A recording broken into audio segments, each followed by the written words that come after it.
I'm the co-founder of Dagger.io. We're a programmable build engine. And like we're going to see in a minute, we can run all sorts of things other than builds. And before that, I was the co-founder of Docker. So I want to talk about containerizing your agents. I know there's a theme and why you would do that and how. So tool calling, very cool. Fantastic innovation. Now, not only can the AI talk back at us and make things up, it can now take over our life and run things for us and replace us. Awesome. Very powerful primitive. Everyone's building software on top of it, right? This is a very accurate diagram of how it works. You might have read it. Anthropic had this great blog post about building agents. That's the theory. This is the practice. You have a crazy person inside your code, just calling tools, messing with your environment, right? You got to manage that now. But not to worry, multi-agent will fix this, right? We're going to narrow it down. We're going to have more agents doing more specialized things. This is what's going to happen. Now you have 50 crazy people inside your code, and they're interacting with each other. They're interacting with your environment and with you in increasingly insane ways. And the complexity is just going to get worse as our agents get more complicated, more ambitious. We've seen this movie before. This is how every web application used to look like 15 years ago. And if you think it's bad now, if you think web apps are bad now, those of you who were around 15 years ago, it was really bad. These big, crazy monoliths. But then we split them up. We cleaned up the mess, kind of, right? We came up with this thing. And then a whole ecosystem around it. I know it is a theme, sorry. I'm a little obsessed with this. But this is important because what we figured out, and by we, I mean the whole dev community, is how to break down the monolith into manageable pieces, right? You take one piece of the app, and then you put it in a box, and you have some repeatability and certainty about what that box is going to do, how it's going to work. You can ship it, you can version it, you can run it several times, and you have some repeatability in what's going to happen, right? And then you can assemble that like Lego, and now you can start building more scalable, robust systems, and you get some sanity back, right? So I propose that we're going to have to do the same thing for agents, right? We're going to have to take those, insane brains and then put them in a jar and then have some control over what we connect the jar to, right? Instead of just letting them run crazy all over the place. That way we can build cool robots. So instead of this giant monolithic robot just messing around with the environment, picture these cute, adorable, look how adorable they are, these cute, adorable robots that you're building. That's your software. It's the little pieces of your software, and you're plugging brains into them. And you're making them do what you want them to do, and you control the constraints. You got these weird legs, you got the wheels, etc. You see what I'm saying? So that's what we're going to have to do. We just need to develop the tech to do it. So that's where I try to demo doing that. And this is where I need my professional mic holder. Thank you. Okay. Oops. All right, so you ready for a demo? Yes? Okay. Okay, wow, I'm doing not too bad on time. So what we're going to try and do, we're going to try and build Melvin. Melvin is like a toy open source version of Devin. You know Devin? Okay, we're not going to actually build all of Devin, but we're going to try and apply this principle of building little components that are very simple, almost comically simple, and then build up from there and see how far we can go, basically. So I'm not going to try and blow you away with an actual replica of Devin, right? Just want to give you an idea of what's possible with this pattern, and then encourage you to maybe come see me afterwards and talk about how we could build it together. That's the idea. Oh, yes. Is it better? Bigger? Oh, good, okay. Wow, you got a pretty young audience then. I can't read this. Okay. Right, so this is a Dagger module. But first I gotta explain what Dagger is, okay? So Dagger is an open source engine. It's a tool. You install it on your computer. I have it installed here. You install it on your server, and then it acts as a runtime. A runtime for what? For your builds. So you hit its API. You got SDKs in Go, TypeScript, Python, a bunch of languages. Or you can call it from the command line. We have a little interpreter. And then through that API, you dynamically construct a DAG. A DAG of what? A DAG of immutable artifacts and the functions transforming them. What's an artifact? Container state. So a container snapshot, directory snapshot, file, secret, reference to a network endpoint, things like that. And then you just transform and transform and transform. And you're building this DAG, and that has great properties, like it's very cacheable, it's very repeatable. And we use that with our open source community. DevOps engineers use it to make their builds very repeatable, very scalable. And then, actually, before I go to the end then, let me show you what it looks like. So this is the little interpreter I was talking about. Dagger shell, it's a little interpreter. But under the hood, it's calling the Dagger API. So what I'm gonna do is call functions like container. Is this big enough? Okay, bigger, bigger, bigger. Okay, like this? Okay. So I'm typing a command that looks kind of like a shell pipeline. Container, pipe this, pipe that, right? But it's actually hitting a completely typed, discoverable API, right? So I'm calling a function, I get a container. Now I'm calling another function, downloads an image. I'm gonna call another function, add a file with new file. Hi. Oh no, wait, actually. Yay. Someone dared me earlier to say that my favorite language is PHP, so there you go. Are you happy? You said it. So I'm building a container with these container or a directory or whatever, and I can just build up and build up and build up, right? And so here I'll just say, give me a terminal. So I'll just run that. It's gonna run it, got some caching, boom, I got my container. I'm in a container with that little yay.txt file that I built, right? I exit it, it's gone, it's in the cache, and I can iterate again. Okay, let me add this, let me add that, right? That's how people use Dagger. Think a picture like a Docker build, but with an API, some SDKs on top, and then you could keep building from there. So we got some very large teams automating their builds with this. But then what happens when you start automating your builds with this? And they're containerized, right? It's all running in containers, so it runs the same in CI, local machine. That's kind of the benefit. Then you realize, hey, wait a minute. I can run anything with this because it's programmable as long as it's shaped like a build, like it's a DAG of immutable states with functions transforming them. And then we have an open source community going out there and looking for things that look like that. Oh, I can Daggerize my tests. I can Daggerize my deployments. I can Daggerize my data pipelines. And then one day, someone said, hey, I can Daggerize an agent. Because guess what? LLMs work like builds. LLMs work in the pure world of math, right? They have an immutable state. It's their context. Then you call a function. You add data to the context, a prompt, a reply, tool call. That's all immutable state transformed by functions. So it turns out it works great with the Dagger API. So what we did, this is a dev version of Dagger. This is the part where it might blow up, is we added a primitive called LLM. So now I can just call LLM. This gives me an immutable empty LLM state.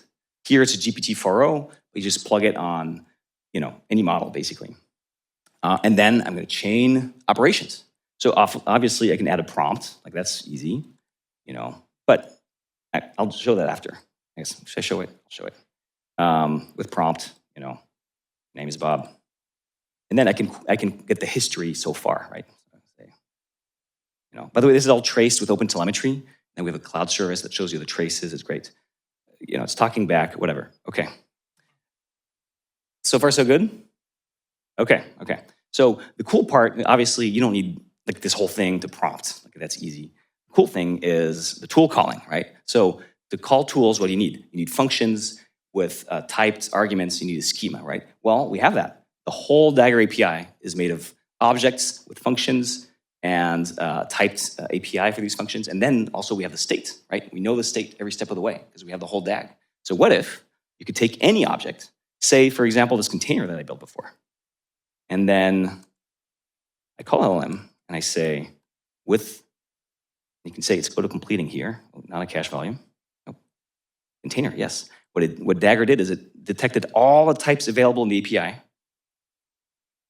And then I can give it as an argument any object of that type. For example, this. Can you see it? Oh yeah, remove terminal. Better?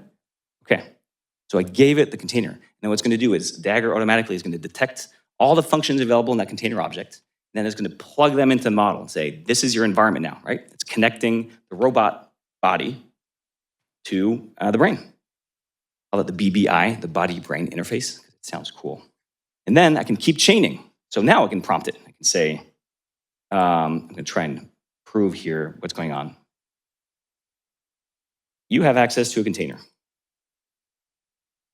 By the way, just keep in mind, everything I'm doing in the terminal here you can do in code, right? So picture yourself writing something that looks exactly like that, but you're chaining function calls in Python or in Go or in TypeScript. We're going to get to that in a second. You have access to a container. Read the file yay.txt at path. We haven't solved prompt engineering. At exclamation point.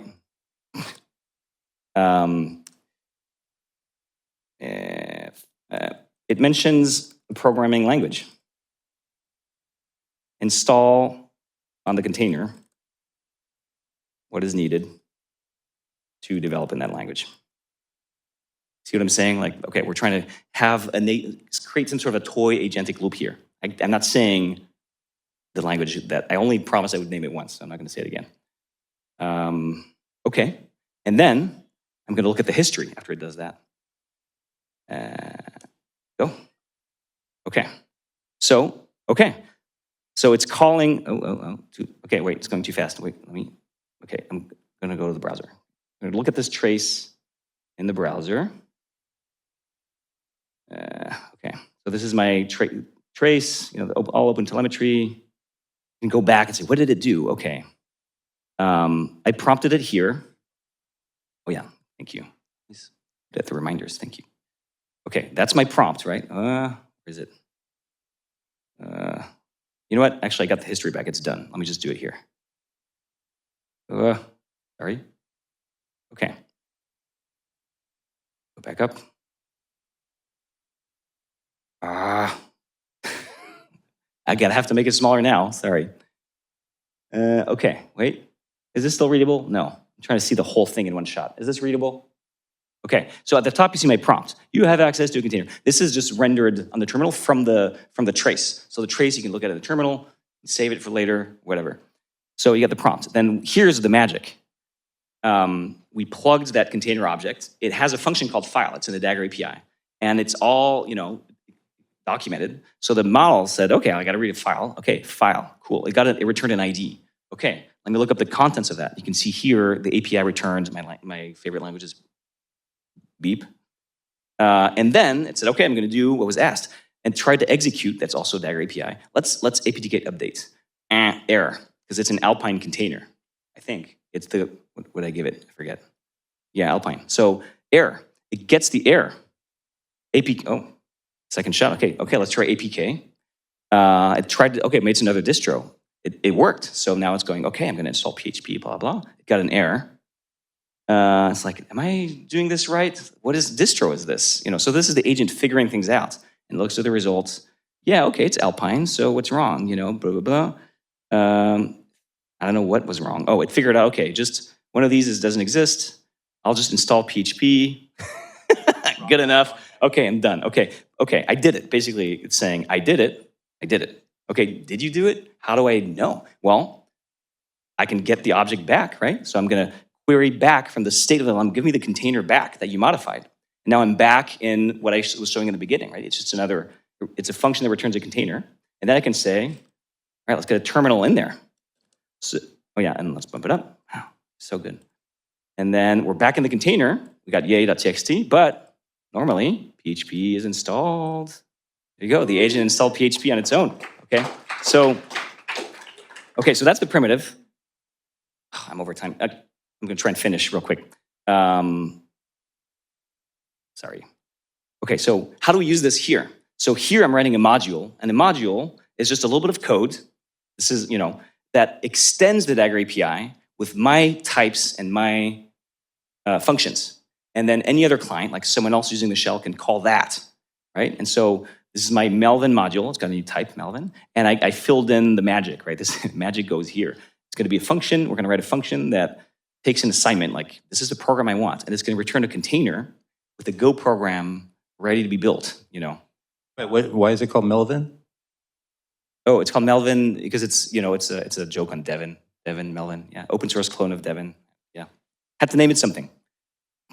Okay, so what we're going to do is we're going to take this little modular approach. We're going to write the smallest possible object that Melvin would need to get work done, right? I'm not going to give it a full container object. I could, but it's going to get lost because there's just so much to do. I'm going to just constrain it. This is the magic of agent development, right? You want to be in control of the constraints. Sometimes you want to give it a lot of tools, sometimes very little tools. It should be very easy to kind of decide and change and split, right? That's what we're looking for, like a rapid iteration loop. So here, I'm gonna look for a module that someone else wrote, because there's a whole community out there making these Dagger modules already. I'm gonna look for one that I actually wrote it, spoiler, but for the demo. 3 functions. What do you need? What's the bare minimum for a workspace? You need a container, in the state. Then you need a read file function, a write file function, and then you need a build function. And I'm going to really make it simple. The build function doesn't even take arguments. You just build. So I'm going to hard code this to be a Go environment, right, to make it simple. So I'm going to give the model an object with 3 buttons, basically, like read file, write file, and then does it build, and that's it, and constrain it to the max. So I'm just going to show you the code for that. I wrote it. It's called Toy Workspace, and I called it Toy Workspace to emphasize that I wrote this. It's 49 lines of code. You can write this. This is Go. It could be Python. It could be TypeScript. And if you see here, you recognize container dot from dot, okay, mount a cache volume, change the work tier. It's basically Docker file, but in code, right? This is my type, my toy workspace. It's a type with just a container in the state. And then read is 2 lines. Oh no, it's 1 line. Take the path, and I get that container in my state. I get the file. I return the contents. Write, the opposite. I take the container, I add a file, and notice you can see the immutable nature of it. It's getting me a new immutable container, and then I'm setting it in my state, and then I'm returning the new state. So you can see the chaining. And then build is like, I'm going to execute go build in this container. That's it. That's it. Okay, so I'm going to use it. We're going to use that now. Let's go back to my little magic goes here. I can't read it. The hell, where is it? Main.go. Oh, there.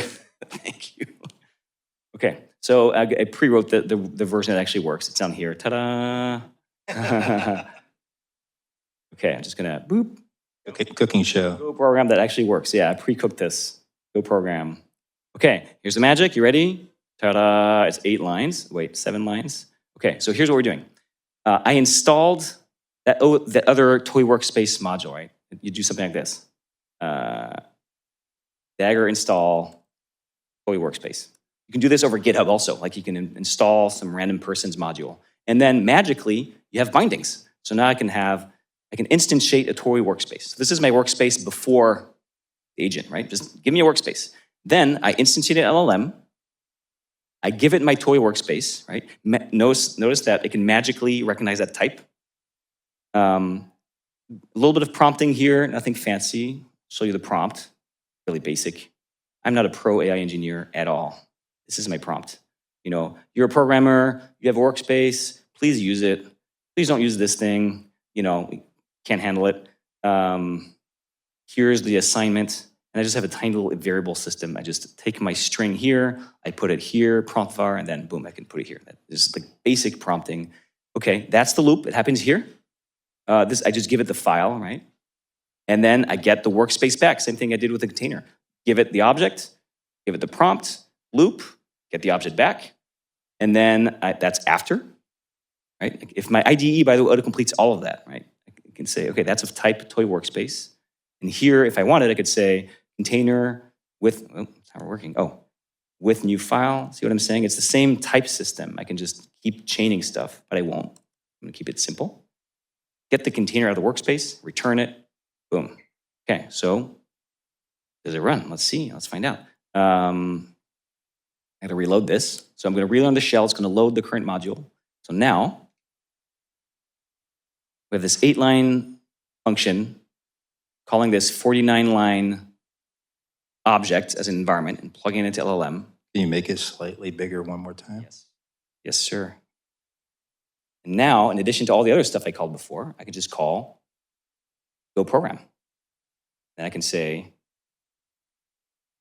write me Girl clone. We're going to keep it simple here, okay? Go. Okay. So now it has only these 3 functions. It tries to read main.go. See that read? That's my function that I wrote. and it fails because there's nothing there. Then it writes a file. Oh, it's writing a file. Then it's calling build. And build worked? No, I don't believe that. Oh, no, wait. I'm going to go see that in the browser. Let's go find out what happened here. With some cool emojis, maybe.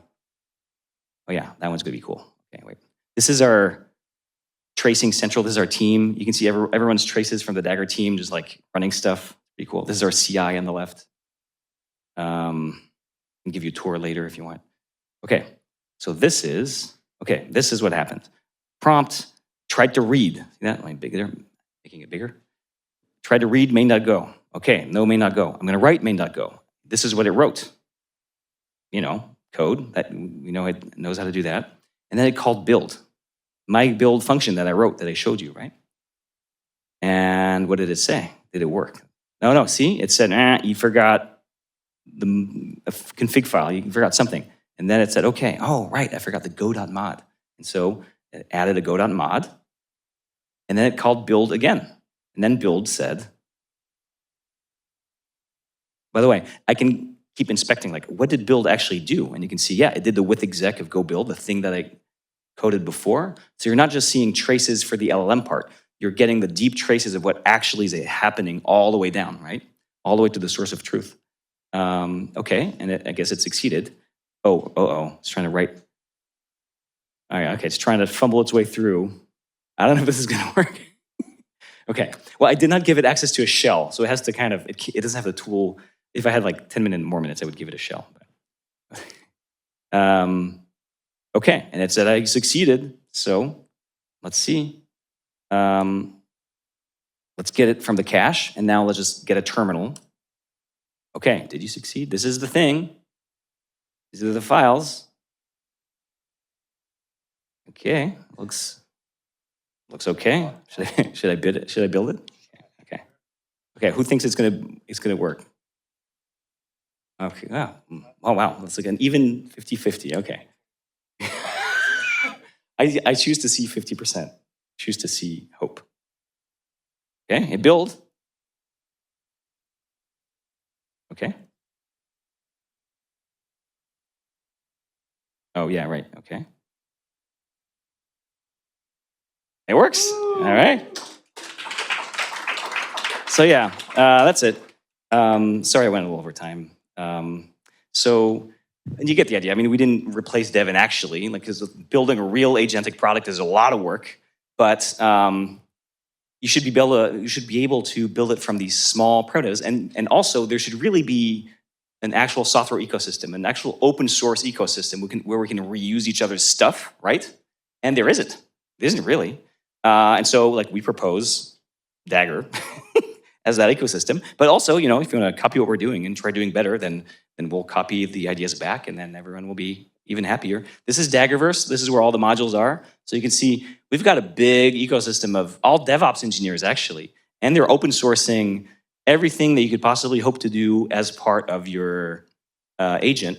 It's in there. You can just, all of that can be plugged into an LLM now, and you can build agents on top of it. So think of it, all these startups that are kind of selling you this really fancy infrastructure to solve these problems. Well, basically, that's open source now, and you still got to buy hosting for it, but it should be commodity hosting. It shouldn't be expensive, specialized hosting. It's just VMs and storage, people. Okay, so yeah, that's it. Thank you. Oh, wait.